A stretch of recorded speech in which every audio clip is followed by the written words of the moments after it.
I'm cheating on my husband, and I finally have the balls to tell the world. I told him, and of course, he didn't handle it how we would want him to handle it. He was just like, okay, whatever, and he left with my kids. And I really was just like, this is weird. I need to chase after him and see what's going on. Like I said, there was a U-Haul truck there. And my heart dropped because I'm like, oh my gosh, immediately he is moving out, and already has his stuff. I finally have the balls to tell the world. I told him, and of course, he didn't handle it how we would want him to handle it. But why is it? It all started. So she made her TikTok audience. Started having a friendship with this particular person, and it's actually a friend of my husband as well. And we just have been hanging out around him a lot lately. We started out with just simple conversation, like we were friends, but we ended up kind of pushing it past that a little. Not a little. We ended up kind of like secretly seeing each other, trying to find ways to see each other, and doing that behind my husband. So every time that my husband and I would joke about like me cheating on him, he's like, girl, you will be in a grave, you and whoever it is, and you're never gonna leave me, blah blah blah. However, in this moment, he did not react that way. He did not. He reacted very calmly. Like I said, before we even hear what really went down, I want you to listen.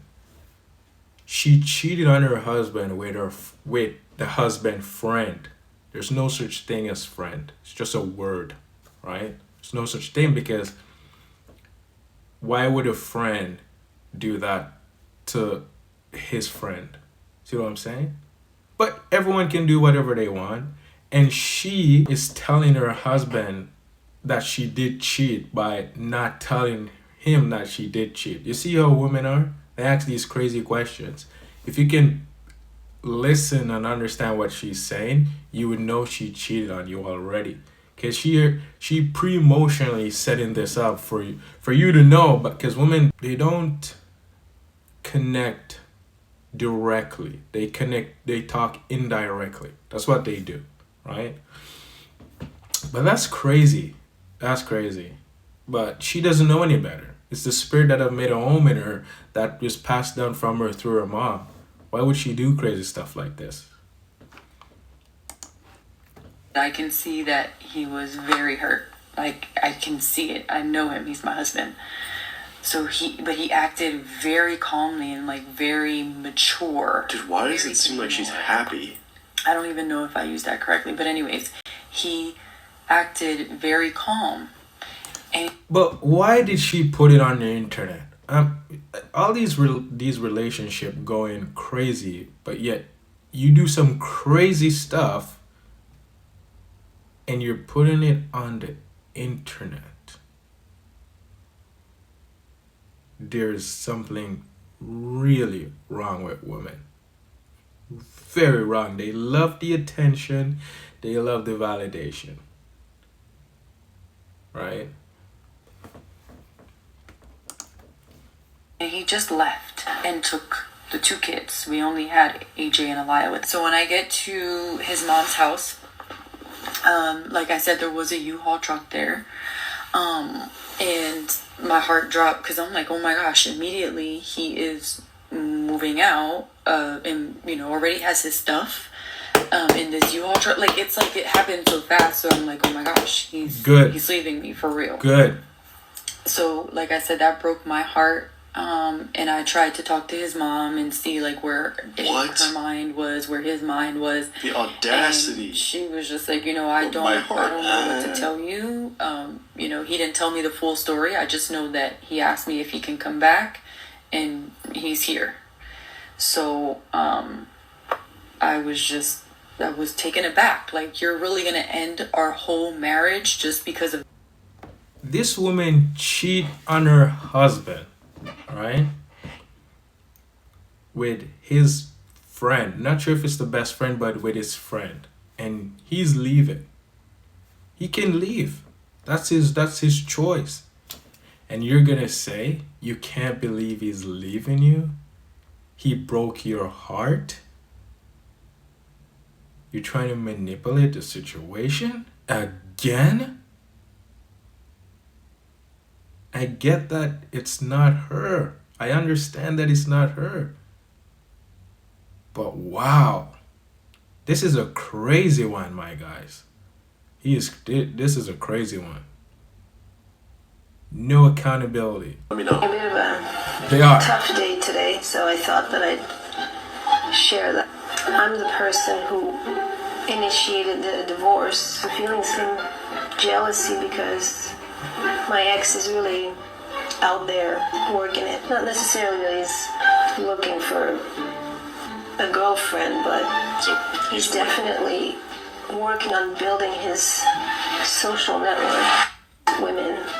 And even though I don't want to be with him anymore in that way, it still triggers jealousy and pain. I know he's suffering and, he's dealing with the rejection that he feels because I'm the one who is.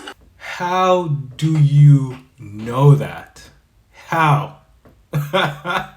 You're feeling all of these feelings and you're projecting it on him. The man move on. As you said, he's building himself, he's climbing the ladder, doing his thing.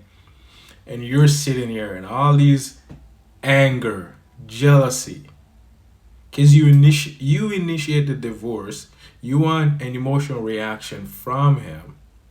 And he didn't give that to you. He just moved on with his life. And because he did that, now you're regretting it. Because now you're like, he's living his life. And you're like, what did I do? I didn't get what I want out of the situation. He didn't beg to stay with me so I can feel good.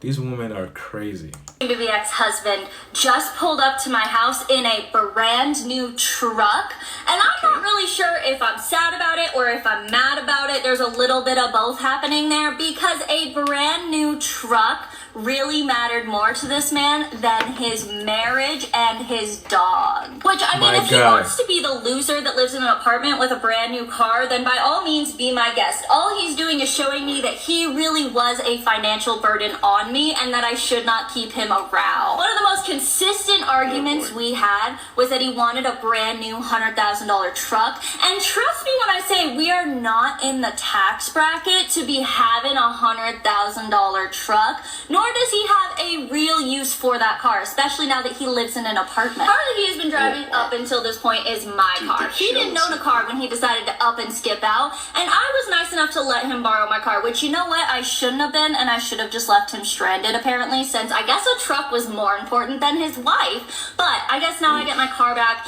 I don't know what I'm going to do with it. I'm borrowing one from my parents. I don't know if I'm just going to keep that one and get rid of it, but I've had a car because my parents are supportive and his parents like to scam money out of him. See?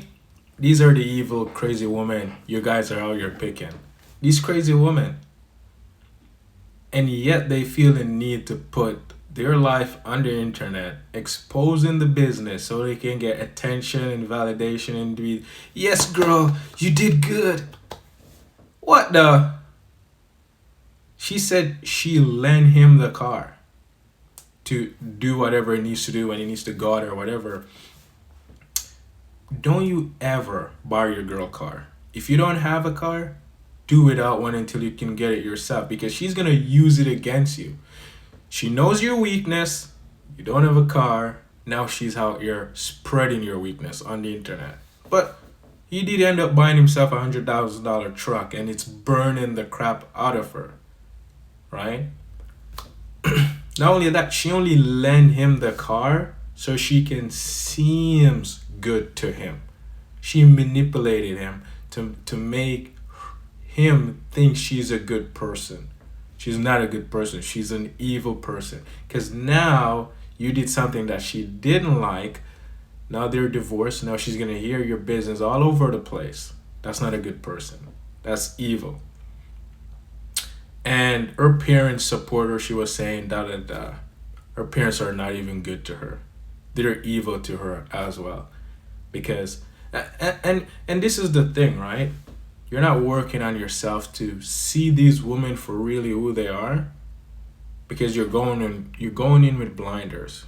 You're going in seeking for a woman, yearning for a woman, and that's not really what you want. Because you're gonna get in this relationship, and you're gonna think it's all good and dandy at first, and then it's gonna go downhill like this.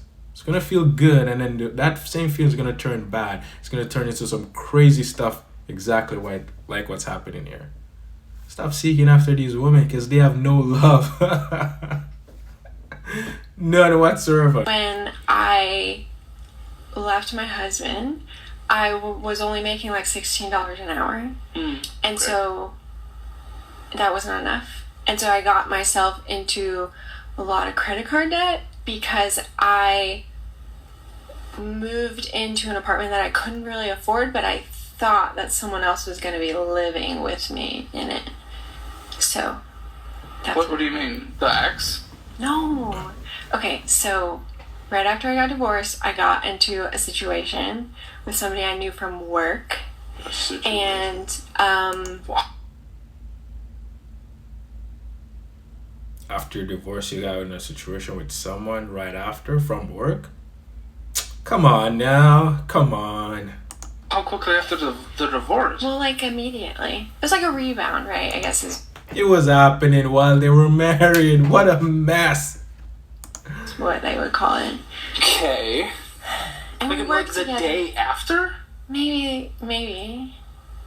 Like, sort of, yes. Okay. So I knew him, right? We worked together. That's how we met. Well, wait, And- how long are you married? Almost 5 years. Did you guys ever have any kids? Yes. And you got with this person a day after? Yes, but see what I thought he was like the love of my life. A day after a divorce. Okay. Yes. Sure. And you thought he'd be living with you? Yes. That is crazy. You know why that is crazy? Because her husband wasn't making her feel good or how she felt in the beginning of the relationship, right? And then she met this guy at work, and then the devil tell her, listen, this guy's so into you. He makes you feel so good. And she left her husband for the guy. And they have kids. And I thought this guy was the love of my life. She got set up by her thoughts. That is you know what? It's not insane. It's not crazy. Because I understand.